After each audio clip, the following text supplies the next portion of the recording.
तो आज हम लोग इस टॉपिक में सीखेंगे factors and multiples for quadratic equations या how to find zeros of the quadratic equation. हमने देखा है बहुत सारे बच्चे कंफ्यूज हो जाते हैं कि अगर हमें किसी चीज के जीरोस निकालने हैं तो किस तरह करेंगे। बहुत सारे कंफ्यूजन रहते हैं, उनके नेगेटिव प्रोडक्ट आता है, सब नेगेटिव होता है, इस तरह से बहुत सारी प्रॉब्लम क्रिएट होती है। तो हम एक एग्जांपल लेते हैं। जैसे हमारा पहला क्वेश्चन है x² + 7x + 10। देखिए इसमें 4 केसेस होते हैं। क्वाड्रेटिक इक्वेशन का निकालने के लिए हमारे पास 4 केसेस होते हैं और हम उन चारों केसेस को आगे डिटेल में स्टडी करेंगे। लेकिन सबसे पहले मैं एक एग्जांपल बताता हूँ आपको करने का तरीका क्या होता है, what is the method of doing this. तो x² + 7x + 10 है हमारे पास। हम लोग इसको सबसे पहले कंपेयर करते हैं। ऑन कंपेयरिंग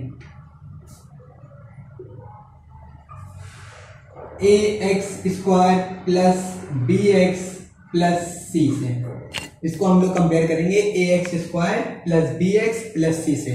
तो आप देखिए यहाँ पे x² है और यहाँ पर भी हमारा x² है। तो x² का कोफिशिएंट यहाँ पर a है, यहाँ पर x² का कोफिशिएंट कुछ नहीं है यानी कि 1 है। तो a = हमारा 1 हो गया। x की जगह पर x है, b की जगह पर 7 है और प्लस की जगह पर प्लस, तो b = हमारा 7 हो गया। फिर है हमारा c यानी कि कांस्टेंट टर्म, c = 10। फिर इतना कंपेयरिंग करने के बाद हमारी सबसे पहली प्रायोरिटी होती है कि हम प्रोडक्ट और सम निकालें। प्रोडक्ट क्या होता है? प्रोडक्ट होता है a × c यानी कि coefficient of x² × constant term. तो a की वैल्यू हमारे पास 1 है, c की वैल्यू हमारे पास 10 है, तो हमारे पास प्रोडक्ट आ गया 10।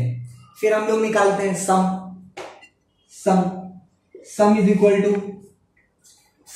होता है b के यानी कि कोफिशिएंट ऑफ x के। तो सम b, सम = 7। हमारे पास प्रोडक्ट मिल गया, हमारे पास सम मिल गया। यहां पर देखने वाली बात यह है प्रोडक्ट भी हमारा पॉजिटिव है, सम भी हमारा पॉजिटिव है। तो बच्चों आप ये ध्यान रखिएगा कि जब भी प्रोडक्ट पॉजिटिव होता है और सम भी पॉजिटिव होता है तो हमारे जो भी दोनों मल्टीपल आते हैं, जो भी दोनों मल्टीपल, ऐसे मल्टीपल जिनको मल्टीप्लाई करने पर 10 मिले और ऐड करने पर 7, वो दोनों ही क्या होंगे? पॉजिटिव के होंगे। इसके लिए अभी हम आपको 4 केसेस दिखवाएंगे, लेकिन उससे पहले जब हमने प्रोडक्ट निकाल लिया और हमारा सम 7 है तो हम लोग क्या करते हैं? प्रोडक्ट का एलसीएम, प्रोडक्ट के फैक्टर निकालते हैं। प्रोडक्ट का फैक्टर, और याद रखिएगा बच्चों सबसे पहले हम लोग छोटे ही नंबर से डिवाइड करते हैं। सबसे छोटा नंबर 2 है जिससे ये डिवाइड होता है, तो 2 की टेबल में 10 5 टाइम्स है 5।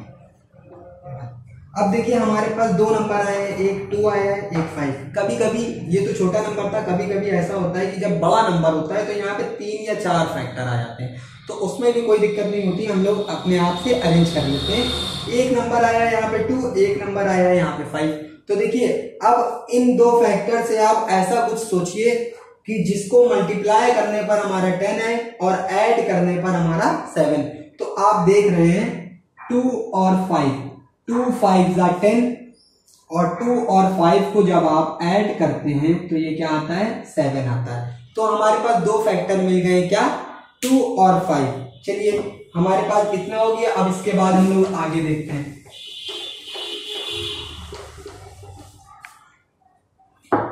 तो एक हमारा मिला 2 और एक हमारा मिला 5। फिर आपको याद होगा, आपने क्लास 8 में सीखा होगा splitting the middle term method. आपने सीखा था स्प्लिटिंग द मिडिल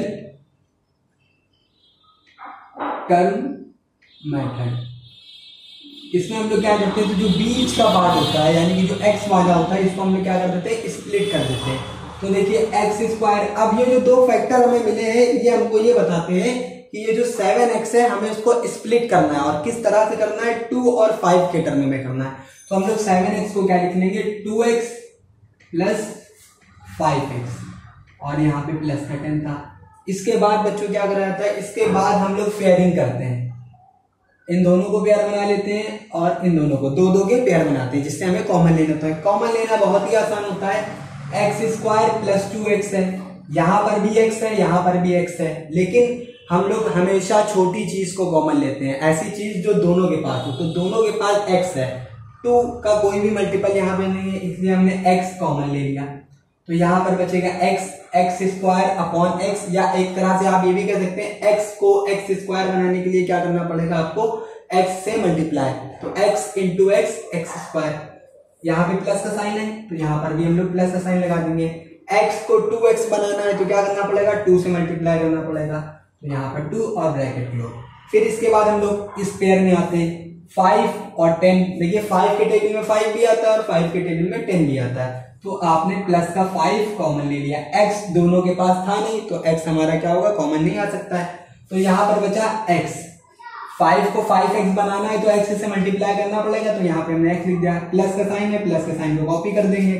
5 को 10 बनाना है तो क्या करना पड़ेगा, 2 से मल्टीप्लाई करना पड़ेगा। और बच्चों एक बात हमेशा याद रखिएगा कि ये जो आता है ब्रैकेट, ये हमेशा सेम आएगा। जब कभी भी आप कॉमन लेंगे तो ये हमेशा सेम आएगा। अगर ये सेम नहीं आ रहा है तो इसका मतलब है कि हमने कुछ गलत कर दिया, हमसे कुछ मिस्टेक हो गई है।